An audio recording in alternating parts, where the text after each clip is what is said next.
देश के किसान हैं।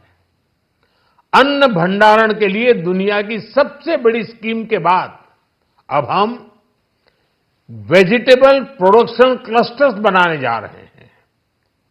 इससे एक और छोटे किसानों को फल, सब्जियों, अन्य उपज के लिए नए बाजार मिलेंगे, बेहतर दाम मिलेंगे। तो दूसरी ओर हमारे मध्यम वर्ग के लिए फल, सब्जियों की उपलब्धता बढ़ेगी और परिवार के लिए पोषण भी सुनिश्चित होगा। कृषि क्षेत्र में भारत का आत्मनिर्भर बनना समय की मांग है। इसलिए दलहन, तिलहन की पैदावार बढ़ाने के लिए किसानों को मदद की घोषणा की गई है।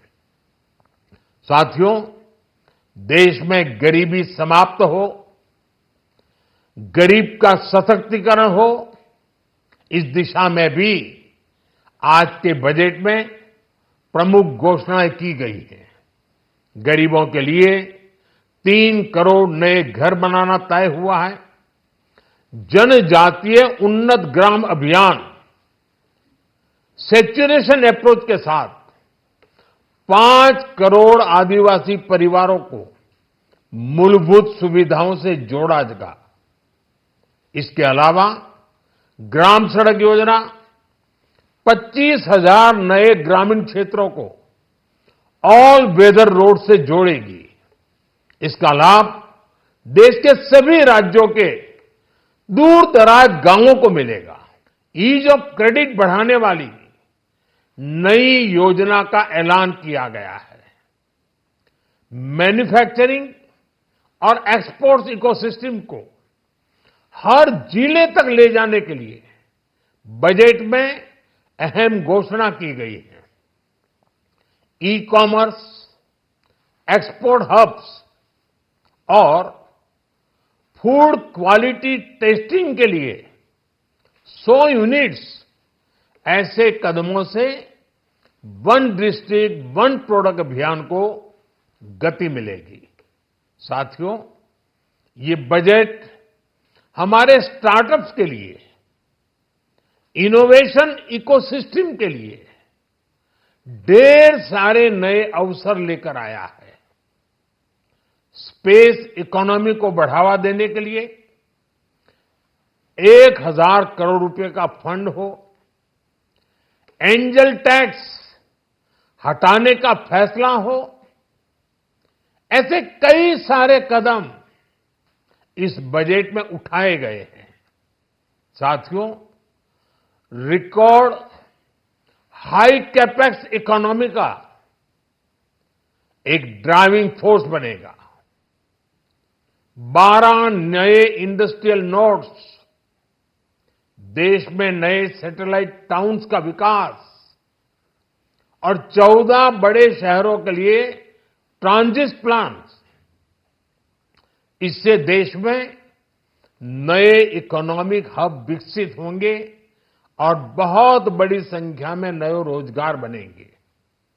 साथियों, आज डिफेंस एक्सपोर्ट्स रिकॉर्ड स्तर पर है।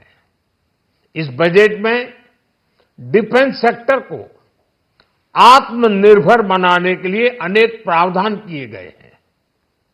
आज पूरी दुनिया में भारत के प्रति आकर्षण बढ़ा है और भारत में टूरिज्म के क्षेत्र में नई संभावनाएं बनी हैं। टूरिज्म क्षेत्र गरीब और मध्यम वर्ग के लिए कई अवसर लेके आता है।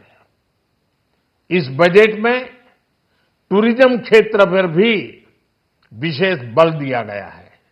साथियों, एनडीए सरकार ने पिछले 10 साल में ये सुनिश्चित किया है कि गरीब और मध्यम वर्ग को लगातार टैक्स से राहत मिलती रहे। इस बजट में भी इनकम टैक्स में कटौती और स्टैंडर्ड डिडक्शन में वृद्धि का फैसला लिया गया है। टीडीएस के नियमों को भी सरल किया गया है। इन कदमों से हर टैक्स पेयर को अतिरिक्त बचत होने वाली है। साथियों, देश के विकास के लिए भारत के पूर्वी क्षेत्र का संपूर्ण विकास पूर्वोदय के विजन द्वारा हमारे इस अभियान को नई गति, नई ऊर्जा मिलेगी। हम पूर्वी भारत में कई महत्वपूर्ण इंफ्रास्ट्रक्चर जैसे हाईवेज, वाटर प्रोजेक्ट्स और पावर प्रोजेक्ट्स का निर्माण कर विकास को नई गति देंगे। साथियों, इस बजट का एक बहुत बड़ा फोकस देश के किसान है। अन्न भंडारण के लिए दुनिया की सबसे बड़ी स्कीम के बाद अब हम वेजिटेबल प्रोडक्शन क्लस्टर्स बनाने जा रहे हैं।